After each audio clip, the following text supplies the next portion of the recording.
کمن قد رآہا کہ جیسے وہ اسے دیکھ چکے ہوں، وہم فیہا منعمون اس کے اندر رہ رہے ہیں اور اس کی نعمتوں سے لطف اندوز ہو رہے ہیں۔ ہم والنار کمن قد رآہا، اسی طرح سے جہنم کے بارے میں ان کا یقین ایسا ہوتا ہے کہ گویا انہوں نے جہنم کو دیکھا ہوا ہے، دیکھ لیا ہے، نہ صرف یہ دیکھ لیا ہے وہم فیہا معذبون، بلکہ ایسے کہ جیسے وہ اس کے اندر رہ رہے ہوں اور اس کے عذاب کو ایکسپیرینس کر رہے ہوں۔ تو دنیا اور آخرت، اس کے بارے میں انسان کا کنسیپٹ جب کلیئر ہوگا، جب انسان کو یقین ہوگا کہ یہ دنیا کی زندگی عارضی زندگی ہے، آخرت کی زندگی ہمیشہ کی اور دائمی زندگی ہے، تو وہ ان سب امتحانوں میں کامیاب ہو جائے گا جن کی طرف سورہ عنکبوت کے آغاز میں اللہ تعالیٰ نے اشارہ کیا ہے کہ تم ایمان کا دعویٰ کرتے ہو تو ہم تمہیں آزمائیں گے، آزمائش کے بغیر ہم تمہارے دعوے کو قبول نہیں کریں گے۔ مختلف قسم کی آزمائشیں آئیں گی اور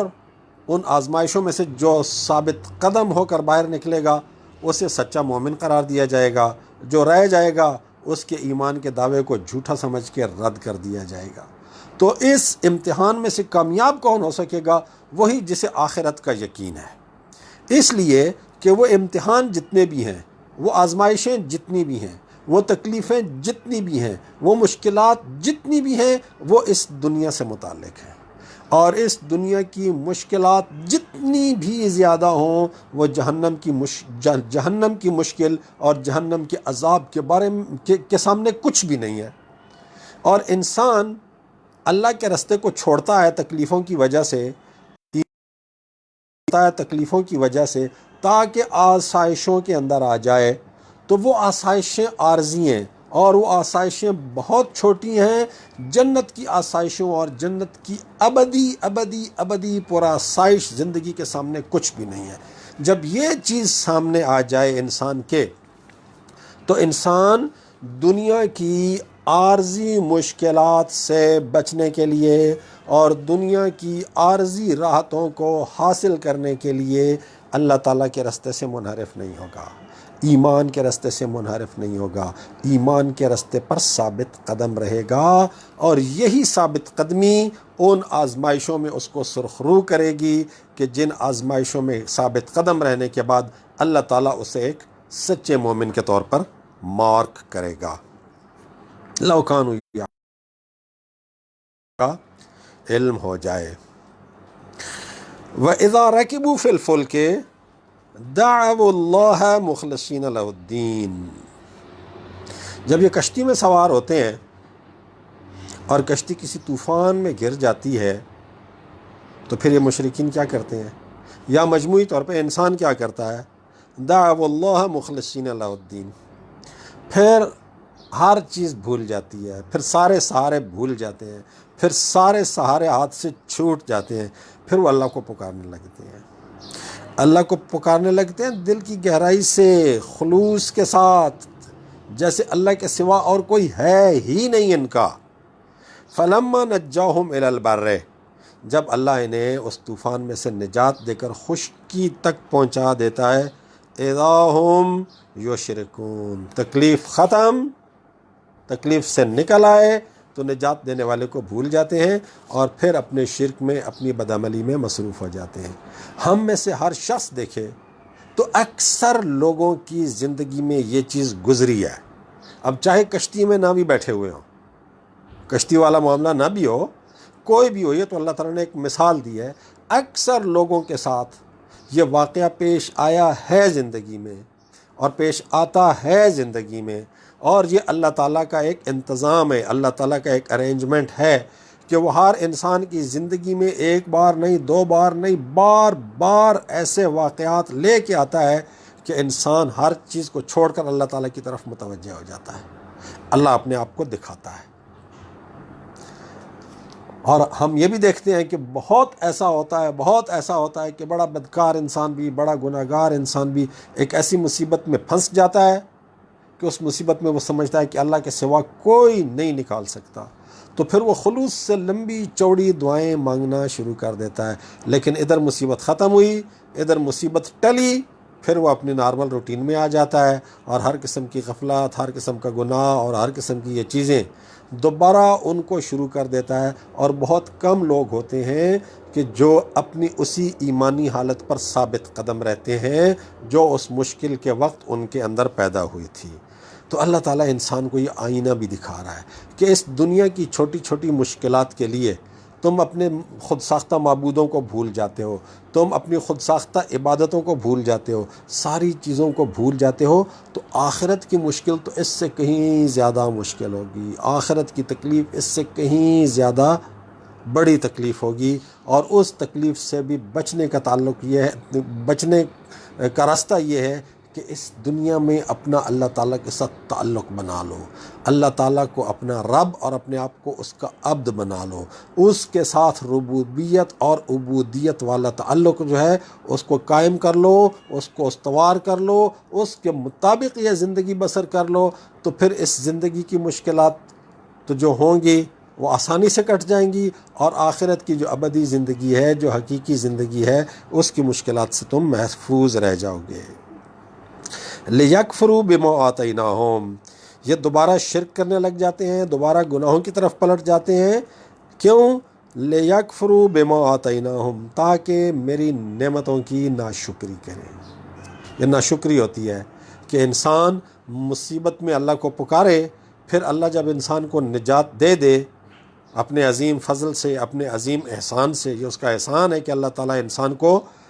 نکال دے مصیبت سے، مشکل سے، تو اس احسان پر شکر گزاری کی بجائے پھر انسان کیا کرے؟ دوبارہ گمراہی میں، گناہ میں، غفلت میں اپنا وقت گزارنا شروع کر دے۔ اور لِيَكْفُرُوا یہاں پر ناشکری کے معنوں میں، بِمَا آتَيْنَاهُمْ، جو نعمتیں ہم نے انہیں دی ہیں ان کا کفران نعمت۔ کفر یکفرو کبھی کفر سے آتا ہے، کبھی کفران سے آتا ہے۔ تو اللہ تعالیٰ کی نعمتوں کا انکار کفران نعمت ہے، اللہ تعالیٰ کی ہدایت کا انکار وہ کفر بھی ہے اور کفران نعمت بھی ہے، اس لیے کہ اللہ تعالیٰ نے انسان کو جتنی نعمتیں عطا کی ہیں، ہدایت ان نعمتوں میں سے سب سے بڑی نعمت ہے۔ رسول اللہ صلی اللہ علیہ وآلہ وسلم جیسی ہستی آئے کسی معاشرے میں اور انہیں قرآن جیسی ہدایت پیش کرے تو اس سے بڑی کون سی نعمت ہوگی؟ رسول اللہ سے بڑی کون سی نعمت ہوگی؟ قرآن سے بڑی کون سی نعمت ہوگی؟ ہدایت سے بڑی کون سی نعمت ہوگی؟ تو جو ماننے سے انکار کرتا ہے یعنی کفر کرتا ہے، وہ کفر کے ساتھ ساتھ ناشکری بھی کر رہا ہوتا ہے، تو کفر بھی کر رہا ہوتا ہے، کفران بھی کر رہا ہوتا ہے۔ تو اللہ تعالیٰ یہی کہتا ہے کہ جب مشکل میں ہوتے ہو، تکلیف میں ہوتے ہو، تو خلوص کے ساتھ اللہ کو پکارتے ہو، نجات مل جاتی ہے، تو پھر اپنی دوبارہ شرک، گناہ اور بدعملی کے راستے پر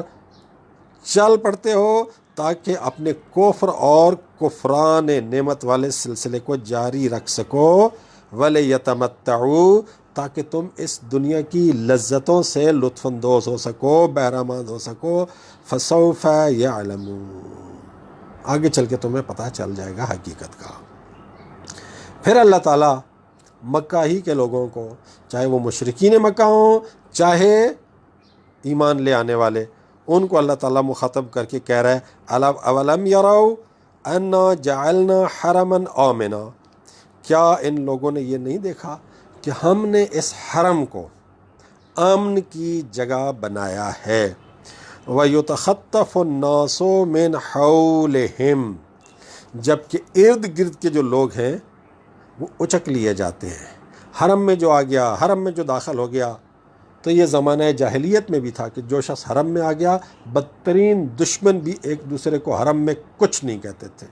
حرم میں ایک دوسرے کی جان، مال، عزت، آبرو کی حفاظت کرتے تھے، اپنی ساری دشمنیاں حرم کی حدود سے باہر نکالتے تھے، حرم کی حدود کے اندر آ جاتے تھے تو بدترین دشمن بھی ایک دوسرے کے ہاتھ سے محفوظ ہوتے تھے۔ تو اللہ تعالیٰ یہ فرما رہا ہے کہ دیکھو یہ بھی اللہ تعالیٰ کی ایک نعمت ہے، جس نے اس دنیا میں تمہارے لیے ایک ایسا نظام بنایا ہوا ہے، ایک ایسی نشانی بنائی ہوئی ہے کہ جس سے تم سمجھ سکتے ہو کہ اللہ کے ساتھ تعلق اور اللہ تعالیٰ کی وابستگی انسان کے لیے باعث امن ہوتی ہے، اور بالکل اسی طرح سے جس طرح تم حرم میں ہوتے ہو، حرم کی حدود میں ہوتے ہو، محفوظ ہوتے ہو، حرم سے دور چلے جاتے ہو تو وہ حفاظت تمہاری نہیں رہتی، تم غیر محفوظ ہو جاتے ہو۔ بالکل اسی طرح سے اللہ کے جتنا قریب رہو گے، اللہ کے جتنا قریب رہو گے امن میں رہو گے، اللہ کے عذاب سے امن میں رہو گے، نفس امارہ کے وسوسوں سے امن میں رہو گے، شیطان کے وسوسوں سے امن میں رہو گے، گناہوں سے امن میں رہو گے، اور جیسے جیسے اللہ تعالیٰ سے دور ہوتے چلے جاؤ گے تو تمہاری یہ حفاظت اور تمہارا یہ امن ختم ہو جائے گا۔ تم نفس امارہ کے وسوسوں کے زد میں آ جاؤ گے، تم شیطان کے وسوسوں کے زد میں آ جاؤ گے، تم نفسانی خواہشات کے ہاتھوں مغلوب ہو جاؤ گے، گناہوں کا ارتکاب کرنے لگ جاؤ گے اور اللہ تعالیٰ کے عذاب سے محفوظ نہیں رہ سکو گے۔ تو جس طرح اس دنیا میں تم امن حاصل کرنے کے لیے حرم میں آ جاتے ہو، اللہ کے اس حرم کے قریب ہو کر اپنے آپ کو محفوظ بنا لیتے ہو، اسی طرح سے حقیقی زندگی میں اپنے آپ کو محفوظ بنانے کے لیے اللہ تعالیٰ کے ساتھ اپنے آپ کو جوڑ لو۔ افبالباطل یؤمنون وبنعمت اللہ یکفرون، کیا تم باطل پر ایمان رکھتے ہو، یعنی شرک پر ایمان رکھتے ہو، اپنے خود ساختہ عقائد و نظریات پر جن کی اللہ تعالیٰ کی طرف سے کوئی تائید نہیں ہے، کوئی سند نہیں ہے، ان پر ایمان رکھتے ہو، وبنعمت اللہ یکفرون، اور اللہ تعالیٰ کی نعمت کا انکار کرتے ہو اور اللہ تعالیٰ کی نعمت کی ناشکری کرتے ہو۔ کون سی نعمت؟ ہدایت کی نعمت، جو اس نے رسول اللہ صلی اللہ علیہ وآلہ وسلم کے ذریعے قرآن کی صورت میں بھیجی ہے۔ آگے ایک اور بڑی اہم بات کہی جا رہی ہے، آج اس کی طرف اشارہ کرتے ہیں، کل اس کی تفصیل میں جائیں گے انشاءاللہ۔ وَمَنْ أَظْلَمُ مِمَّنِ افْتَرَى عَلَى اللَّهِ كَذِبًا أَوْ كَذَّبَ بِالْحَقِّ لَمَّا جَاءَهُ، یہ دو دھاری بات ہو رہی ہے۔ اس شخص سے بڑا ظالم کون ہوگا جو اللہ پر جھوٹ باندھے، یا اس شخص سے بڑا ظالم کون ہوگا جو حق کو جھٹلائے اور حق اس کے پاس آ چکا ہو۔ دو کردار اللہ تعالیٰ بیان کر رہا ہے۔ مشرکین مکہ کیا کہتے تھے، یا ہر دور کے کفار کیا کہتے تھے؟ جب اللہ کا رسول اللہ کا پیغام ان تک پہنچاتا تھا، کہتا تھا میں اللہ کا رسول ہوں، یہ اللہ کا پیغام لے کے آیا ہوں، میں اللہ کا رسول ہوں، یہ اللہ کی کتاب لے کے آیا ہوں، تو لوگ کیا کہتے تھے آگے سے؟ نہ ماننے والے کہہ رہے تھے جھوٹ بول رہا ہے، افتراء، اللہ کے بارے میں جھوٹی باتوں کی نسبت دے رہا ہے۔ اللہ تعالیٰ یہ کہہ رہا ہے کہ دیکھو، اگر کوئی شخص اللہ کا نبی نہیں ہے، اللہ کا رسول نہیں ہے، اور جو کچھ کہہ رہا ہے وہ اللہ کا پیغام نہیں ہے، تو ایسا شخص بہت بڑے ظلم کا ازلم سپرلیٹو ڈگری کا ظالم ہے۔ وَمَنْ أَظْلَمُ مِمَّنِ افْتَرَى عَلَى اللَّهِ كَذِبًا، اس شخص سے بڑا ظالم کون ہوگا جو اللہ پر جھوٹ باندھے، اللہ کی طرف جھوٹی باتوں کی نسبت دے۔ اچھا، مطلب کیا ہے کہ اگر یہ حق نہیں ہے، یہ جو دعوت تمہارے پاس پہنچ رہی ہے یہ حق نہیں ہے، تو پھر اس دعوت کا لے کے آنے والا سب سے بڑا ظالم اللہ اس کے ساتھ نمٹ لے گا۔ لیکن دوسری طرف سے یہ دیکھ لو کہ اگر یہ دعوت حق ہے، تمام دلائل کے ذریعے سے، عقلی دلائل کے ذریعے سے، فطری دلائل کے ذریعے سے، ہر قسم کے دلائل کی روح سے جب ثابت ہو جائے کہ یہ دعوت لے کے آنے والا جھوٹا نہیں ہے، یہ دعوت لے کے آنے والا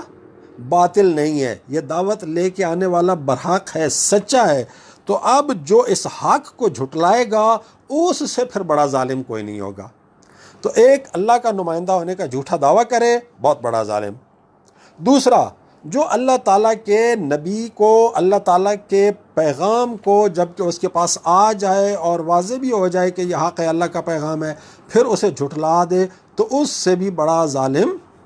کوئی نہیں ہے۔ ظلم کی سب سے بری کنڈیشن، ظلم کی سب سے بری صورت اللہ تعالیٰ یہ بیان کر رہا ہے کہ انسان اللہ کی طرف جھوٹ بولے۔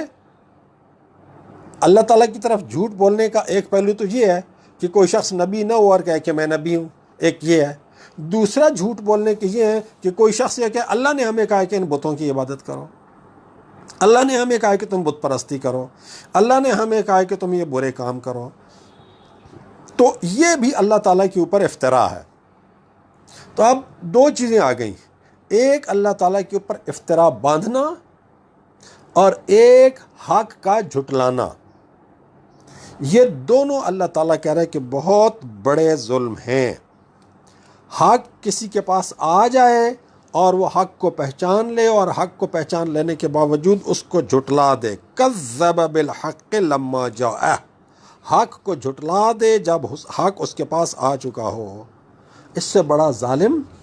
کوئی نہیں ہے۔ الیس فی جہنم مثوی للکافرین، کیا کافروں کے لیے جہنم میں ٹھکانہ نہیں ہے؟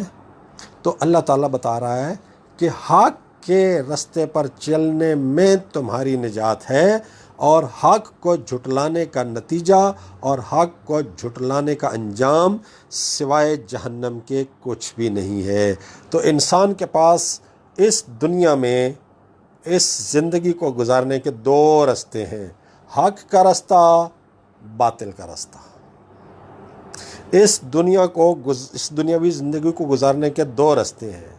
حصول جنت کا رستہ اور جہنم کی طرف لے جانے والا رستہ۔ حق کا رستہ وہ رستہ ہے جو انسان کو جنت کی طرف لے کے جاتا ہے، حق کا رستہ وہ رستہ ہے جو انسان کو اللہ کے قریب لے کے جاتا ہے، باطل کا رستہ وہ رستہ ہے جو انسان کو جہنم کی طرف لے کے جاتا ہے اور اللہ کے عذاب کا مستحق بنا دیتا ہے۔ تو اللہ تعالیٰ اسی حقیقت کو کھول کھول کر قرآن شریف میں انسان کے سامنے بیان کر رہا ہے کہ یہ دو رستے ہیں اور یہ ان دونوں رستوں کا انجام ہے۔ ایک رستے پر چلنے کا انجام جنت کی ابدی آسائشوں بھری زندگی ہے، اور دوسرے رستے پر، باطل کے رستے پر چلنے کا انجام یہ ہے کہ جہنم کی ایک طویل اور تکلیفوں سے بھری ہوئی زندگی ہے۔ تکلیف اس دنیا میں آنی ہے حق کے رستے پہ چلتے ہوئے، لیکن ڈیسائیڈ یہ کرنا ہے کہ ان تکلیفوں کو برداشت کر کے آخرت کی تکلیفوں سے بچنا ہے، یا اس دنیا کی تکلیفوں سے بچنے کے لیے اور یہاں کی چھوٹی چھوٹی عارضی آسائشیں حاصل کرنے کے لیے آخرت کی ہمیشہ کی اور ابدی آسائشوں سے اپنے آپ کو محروم کر لینا ہے۔ تو یہ اس مہینے میں قرآن نازل ہوا، اور اس مہینے میں قرآن کی تلاوت کرنے کا مقصد یہ ہے کہ ان حقائق کو ہم سمجھیں، ان حقائق کو ہم سمجھ جائیں تو پھر ہماری سوچ تبدیل ہو جاتی ہے۔ جب ہماری سوچ تبدیل ہو جاتی ہے تو ہمارا عمل تبدیل ہو جاتا ہے۔ اگر قرآنی ہدایت کے نتیجے میں ہمارا معاشرہ یہ سمجھ لے، پاکستانی معاشرہ یہ سمجھ لے، جتنا اس مہینے میں لوگ تلاوت قرآن کا اہتمام کرتے ہیں، مساجد میں تراویح ہوتی ہے اور تراویح میں ختم قرآن کیا جاتا ہے، لیکن اس کو سمجھ کوئی نہیں رہا ہوتا، بس پڑھ رہے ہوتے ہیں، کھڑے ہوتے ہیں، سن رہے ہوتے ہیں اور تھک رہے ہوتے ہیں، سمجھ کوئی نہیں رہے ہوتے ہیں۔ اور جو لوگ پڑھتے ہیں اور سمجھنے کی بھی کوشش کرتے ہیں، ترجمے کے ساتھ پڑھتے ہیں، اگر سارے لوگ قرآن شریف کو سمجھنے کے لیے پڑھنا شروع کر دیں اس مہینے میں، اور اس بات کو سمجھ جائیں کہ ہر قسم کا گناہ، ہر قسم کی جھوٹ، ہر قسم کی دو نمبری، ہر قسم کا ظلم، ہر قسم کی بدکاری ہماری آخرت کو برباد کر دے گی، تو دنیا میں ہر انسان، خاص طور پر اپنے پاکستان کے حوالے سے بات کریں، پاکستان کے سارے مسلمان ہر قسم کا غلط کام چھوڑ دیں، ہر قسم کی بدکاری چھوڑ دیں، ہر قسم کی بدعملی چھوڑ دیں، اور جب ہر قسم کی بدکاری چھوٹ جائے، ہر قسم کی بدعملی چھوٹ جائے، جھوٹ چھوٹ جائے، ظلم چھوٹ جائے، بددیانتی چھوٹ جائے، ملاوٹ چھوٹ جائے، ذخیرہ اندوزی چھوٹ جائے، ناجائز منافع خوری چھوٹ جائے، ظلم و ستم چھوٹ جائے، قتل و غارت گری چھوٹ جائے، دہشت گردی چھوٹ جائے، تو نتیجہ کیا ہوگا کہ یہ دنیا بھی جنت بن جائے گی۔ اگر پاکستانی معاشرے کا ہر فرد اپنی جنت کے حصول کے لیے مصروف ہو جائے تو یہ زندگی بھی جنت بن جائے گی۔ وہ جو کہا گیا ہے دعا میں، ربنا آتنا فی الدنیا حسنہ وفی الآخرۃ حسنہ وقنا عذاب النار، اے اللہ اس دنیا میں بھی اچھی زندگی عطا فرما، آخرت میں بھی اچھی زندگی عطا فرما، اور جہنم کے عذاب سے محفوظ فرما۔ اگر کسی معاشرے کے سارے لوگ اپنی آخرت کو بہتر بنانے میں لگ جائیں تو وہ ان سارے برے اعمال سے بھی بچ جائیں گے جو اس دنیا کی زندگی کو بھی ہمارے لیے جہنم بنا دیتے ہیں. تو دنیا کی جہنم سے بھی بچ جائیں گے, آخرت کی جہنم سے بھی بچ جائیں گے. دنیا کی زندگی بھی حسنہ بن جائے گی, آخرت کی زندگی بھی حسنہ بن جائے گی. اللہ تعالی ہمیں قرآن شریف کی ہدایت کو سمجھنے اور اس کے مطابق عمل کرنے اور اس کے مطابق اپنی زندگیوں کو ڈھالنے کی توفیق عطا فرمائے. والحمد للہ رب العالمین.